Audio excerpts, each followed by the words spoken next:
Hi, this is Jayanti. நம்ம வீட்டில் இட்லி தோசைக்கு போட்டாக்கா டெய்லி இட்லி தோசையான்னு கேட்பாங்க பிள்ளைங்க.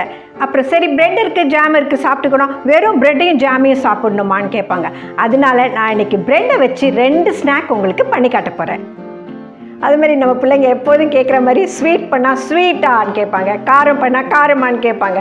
அதனால் ஸ்வீட்டும் காரமும் அதே மாதிரி நான் வெஜிடேரியனுக்கும் வெஜிடேரியனுக்கும் இது 2 டிஷ் பண்ணி காட்ட போகிறேன். இது எப்படி பண்ணுறதுன்னு பார்க்குறதுக்கு முன்னாடி இது வரைக்கும் நீங்கள் எங்களுடைய சேனலை சப்ஸ்கிரைப் பண்ணலாம், சப்ஸ்கிரைப் பண்ணிடுங்க. அதுக்கு பக்கத்தில் இருக்க அந்த பெல் ஐக்கனை கிளிக் பண்ணி வச்சுக்கோங்க. அப்புறம் கமெண்ட்ஸ் கொடுக்க மறந்துடாதீங்க. இந்த வீடியோ எல்லாருக்கும் பிடிக்கும், லைக் பண்ணுங்கள், ஷேர் பண்ணுங்கள். இப்போ எப்படி பண்ணுறதுன்னு பார்க்கலாமா?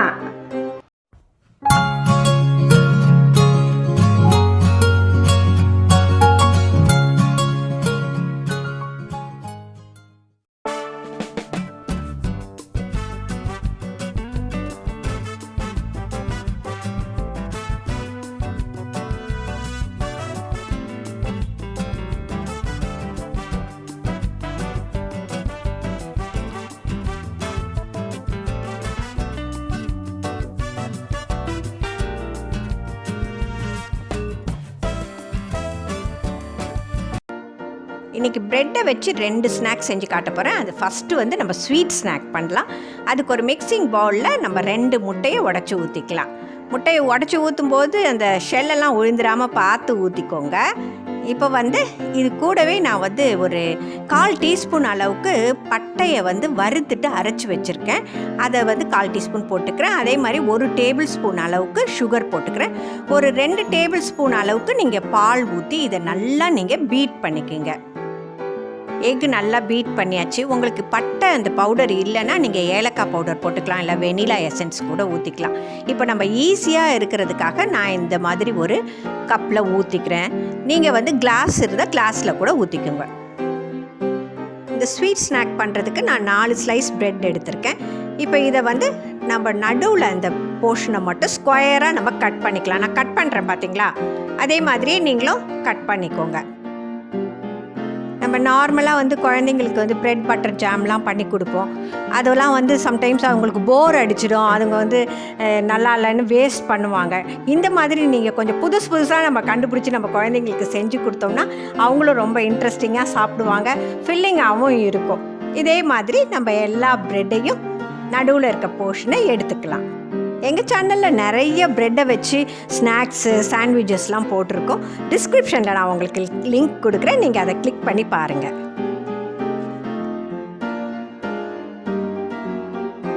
இப்போ அடுத்ததாக நான் ஒரு வாழைப்பழம் எடுத்திருக்கேன். நான் மோரிஸ் வாழைப்பழம் எடுத்திருக்கேன். அது நல்லா டேஸ்ட்டாகவும் இருக்கும், நல்லா மாவாக இருக்கும் பார்த்தீங்களா, அதனால் இது நல்லாயிருக்கும் இது பண்ணுறதுக்கு. இதை வந்து நம்ம ரவுண்டாக ஸ்லைஸ் பண்ணிக்கலாம். இந்த வாழைப்பழத்தெல்லாம் கட் பண்ணியாச்சு. இப்போ நம்ம வந்து இதை ஒரு பிளேட்டில் தனியாக எடுத்து வச்சுக்கலாம். இப்போ நம்ம ஸ்டவ்வை கொளுத்தி ஒரு நான்ஸ்டிக் பேன் ஒன்று வச்சுக்கலாம். நீங்கள் தவா வேணுனாலும் தவா போட்டுக்கலாம். தவா லைட்டாக ஹீட் ஆனதும் நம்ம இதுக்கு 1 டீஸ்பூன் அளவுக்கு பட்டர் போட்டுக்கலாம். பட்டரை வந்து நல்லா மெல்ட் பண்ணி நல்லா ஸ்ப்ரெட் பண்ணி விட்டுக்கோங்க. பட்டர் மெல்ட் ஆகிடுச்சு. நம்ம வெட்டி வச்சோம்ல அந்த அவுட்டர் ஸ்லைஸ் ஆஃப் ப்ரெட்டை வந்து நீங்கள் இதில் வச்சுட்டு, இப்போது இந்த வாழைப்பழத்தை வெட்டி வச்சுருக்கோம்ல அதை வந்து நீங்கள் அரேஞ்ச் பண்ணிக்கிங்க உள்ளார. இது வந்து லைட்டாக நீங்கள் நவுத்துனீங்கன்னா கூட இது கொஞ்சம் இந்த ப்ரெட் வந்து எக்ஸ்பேண்ட் ஆகும். அதுக்கேற்ற மாதிரி நீங்கள் வந்து அரேஞ்ச் பண்ணிக்கலாம். நான் பண்ணுறேன் பார்த்தீங்களா, அதே மாதிரி பண்ணிங்கன்னா கரெக்டாக இருக்கும் அப்படியே.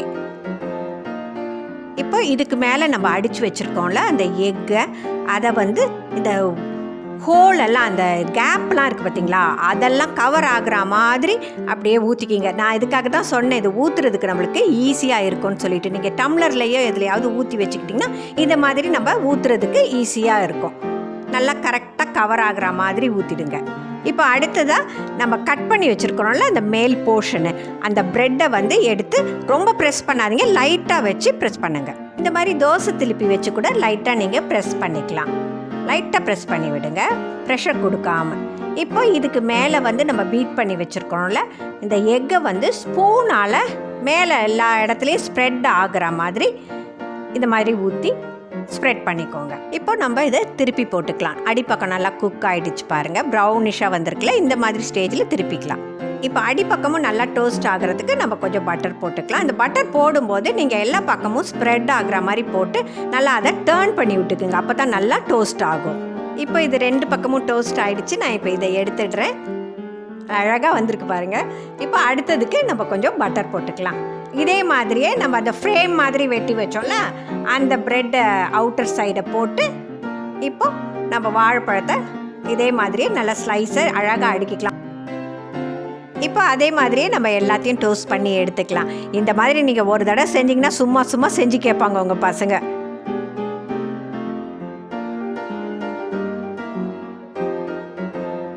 இப்போ அடுத்த ஸ்நாக்கு வெஜிடேரியன் ஸ்பெஷல்.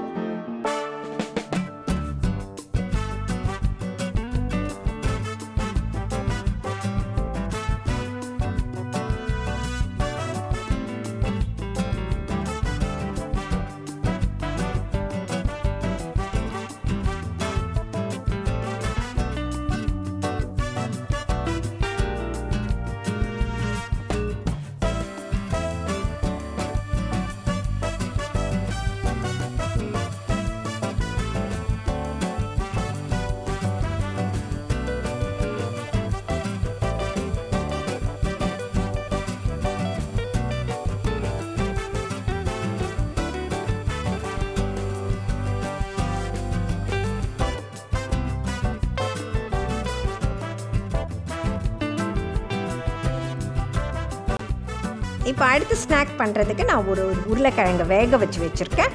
அதை எடுத்து நம்ம நல்லா இப்போது அதை மேஷ் பண்ணிக்கலாம். உருளைக்கிழங்கு வந்து கட்டி கட்டியாக இல்லாமல் நல்லா ஸ்மூத்தாக இருக்கிற மாதிரி மேஷ் பண்ணிக்கோங்க. உருளைக்கிழங்கு நல்லா மேஷ் ஆகிடுச்சு. இப்போ வந்து இதுக்கு நான் ஒரு பச்சை மிளகாவை நல்லா பொடிசாக நறுக்கி வச்சுருக்கேன். அதை 4ஆக வெட்டி குட்டி குட்டியாக நறுக்கிக்குங்க. அதே மாதிரி ஒரு வெங்காயத்தையும் பொடிசாக நறுக்கி வச்சுருக்கேன். அதையும் இதோட போட்டுக்கிறேன். கொஞ்சம் கொத்தமல்லி அதையும் பொடிசாக நறுக்கி வச்சுருக்கேன். அதோட போட்டுக்கலாம். இப்போது நான் ஒரு சின்ன துண்டு இஞ்சியும் பொடிசாக நறுக்கி வச்சுருக்கேன். இல்லைன்னா நீங்கள் கிரேட் கூட பண்ணிக்கலாம் அந்த கேரட் திருவுறதில். அதையும் இதோட போட்டுக்கிறேன். இப்போ இது கூட ஒரு 1/2 டீஸ்பூன் அளவுக்கு மிளகாத்தூள், உங்களுக்கு காரம் அதிகமாக வேணால் நீங்கள் அதிகமாக போட்டுக்கலாம். அது மாதிரி வறுத்து அரைச்ச கொஞ்சம் சீரகப்பொடி ஒரு 1/4 டீஸ்பூன் அதையும் போட்டு இதை நல்லா நம்ம மிக்ஸ் பண்ணிக்கலாம். இப்போ இதுக்கு தேவையான அளவுக்கு நம்ம உப்பு போட்டுக்கலாம். உப்பு போட்டு நல்லா நம்ம இதை மிக்ஸ் பண்ணிக்கலாம். இப்போ இதுக்கு நான் வந்து 4 ஸ்லைஸ் ப்ரெட் எடுத்திருக்கேன். அந்த 4 ஸ்லைஸ் ப்ரெட்டையும் நீங்கள் வந்து சின்ன சின்னதாக பிச்சு போட்டுக்குங்க. இதை வந்து மிக்சிலலாம் அரைக்கணும்லாம் தேவையில்லை. அப்புறம் வந்து நம்ம வீட்டில் வந்து ப்ரெட்டு வந்து சாப்பிட்டுட்டு லாஸ்ட்டாக ஒரு 4 ஸ்லைஸ் கிடக்கும். அதை என்ன பண்ணுறதே தெரியாது. அது 4 நாளைக்கு கிடக்கும், 5 நாள் கிடக்கும். அதுக்கப்புறம் தூக்கி டஸ்ட்பினில் போடுவோம். அந்த மாதிரிலாம் இல்லாமல் நீங்கள் இந்த மாதிரி ஒரு ஸ்நாக் பண்ணிங்கன்னா ரொம்ப டேஸ்டியாக இருக்கும். இது ரொம்ப நல்லாயிருக்கும். பிள்ளைங்களுக்கெலாம் ரொம்ப இஷ்டமாக இருக்கும். You are watching JOAN'S Coastal Delicacy. இப்போ இந்த பிரெட் ஸ்லைஸ்லாம் நல்லா பிச்சு போட்டாச்சு. இந்த உருளைக்கிழங்கோட நம்ம நல்லா இதை பிசைஞ்சிக்கலாம். இதில் நீங்கள் வந்து சீஸ் வேணாலும் சீஸ் போட்டுக்கலாம், இல்லைனா பன்னீர் வேணாலும் பன்னீர் போட்டுக்கலாம். ஆனால் நான் வந்து வீட்டில் இருக்க பொருளை வச்சு நம்ம ஈஸியாக பண்ணணுன்றதுக்காக தான் நான் இந்த மாதிரி செஞ்சு காட்டுறேன். இப்போ இதை வந்து நீங்கள் ஒரு சின்ன சின்ன போர்ஷனாக எடுத்துக்கிட்டு ஒரு லெமன் சைஸ் அளவுக்கு எடுத்திங்கன்னா போதும்.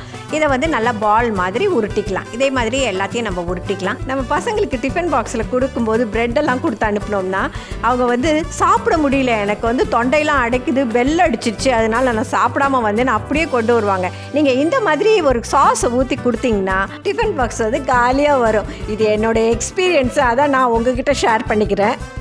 இப்போ எல்லாத்தையும் உருட்டியாச்சு. 9 உருண்டை வந்திருக்கு. இப்போ அடுத்த ஸ்டெப் பண்ணலாமா? ஒரு பவுலில் வந்து நான் ஒரு 2 டேபிள் ஸ்பூன் அளவுக்கு மைதா மாவு எடுத்திருக்கேன். 1 டேபிள் ஸ்பூன் அளவுக்கு கார்ன்ஃப்ளவரு, அப்புறம் இதுக்கு வந்து ஒரு 1/2 டீஸ்பூன் அளவுக்கு நீங்கள் மிளகுத்தூள் போட்டுக்குங்க. அதோடய ஃப்ளேவர் ரொம்ப நல்லாயிருக்கும். இப்போ இதுக்கு வந்து ஒரு பிஞ்ச் சால்ட் போட்டுக்குங்க. ரொம்ப போட வேண்டாம். இதுக்கு கொஞ்சம் கொஞ்சமாக நம்ம தண்ணி ஊற்றி இதை கரைச்சிக்கலாம். எப்படி கரைக்கணும்னு பாருங்கள். ஒரு தின் கன்சிஸ்டன்சி தான் வரணும். நம்ம வந்து அதுக்காக தான் கொஞ்சம் கொஞ்சமாக ஊற்றி கரைக்கணும்னு சொன்னது. திக்காக இருக்குது பார்த்தீங்களா? இன்னும் கொஞ்சம் நம்ம தண்ணி ஊற்றிக்கலாம். இப்போ இதை நல்லா கரைச்சாச்சு. இது மாதிரி ஊற்றுற மாதிரி இருக்கணும். இந்த மாதிரி கன்சிஸ்டன்சியில் இருக்கணும். இதை தனியாக எடுத்து வச்சுக்கலாம். அடுத்ததாக நான் வந்து கார்ன்ஃப்ளேக்ஸ் எடுத்திருக்கேன். இது கடையில் வந்து பேக்கெட்டில் விற்கும் பார்த்தீங்களா, அதுதான் இது. அதை வந்து நீங்கள் நல்லா கையாலே நல்லா நொறுக்கி விட்டுக்கோங்க. ரொம்ப வந்து தூளாக ஆகக்கூடாது. இப்போ இதை ஃப்ரை பண்ணுறதுக்கு ஒரு வானல் வச்சு நம்ம இதுக்கு தேவையான அளவுக்கு எண்ணெய் ஊற்றிக்கலாம். இப்போ எண்ணெய் காஞ்சிட்டு இருக்கட்டும். நம்ம வந்து உருட்டி வச்சுருக்கோம்ல அந்த பாலை வந்து இந்த மாவு நம்ம மிக்ஸ் பண்ணி வச்சுருக்கோம்ல அதில் வந்து போட்டு ஒரு ஸ்பூனால் நீங்கள் அதை நல்லா கவர் ஆகிற மாதிரி டிப் பண்ணிக்கணும்.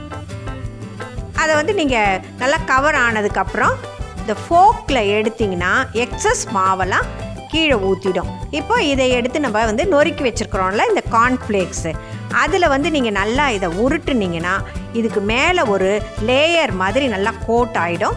அதை எடுத்து நம்ம மிதமான சூடில் இருக்கணும் எண்ணெய் அதில் போட்டு நம்ம ஃப்ரை பண்ணிக்கலாம்.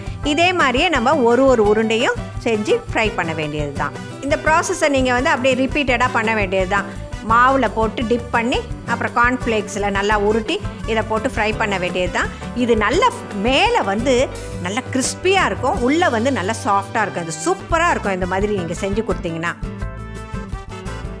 ஃபஸ்ட்டு ஒரு 10 செகண்ட்ஸ்க்கு நீங்கள் அதை தொடவே தொடாதீங்க. அதுக்கப்புறமா நீங்கள் அது ஈவனாக ஃப்ரை ஆகிறதுக்கு இந்த மாதிரி நீங்கள் திருப்பி விட்டிங்கன்னா அழகாக ஃப்ரை ஆகிடும். இப்போ இது நல்லா கோல்டன் ப்ரௌனாக ஃப்ரை ஆகிடுச்சு. இப்போ இதை எடுத்துடலாம்.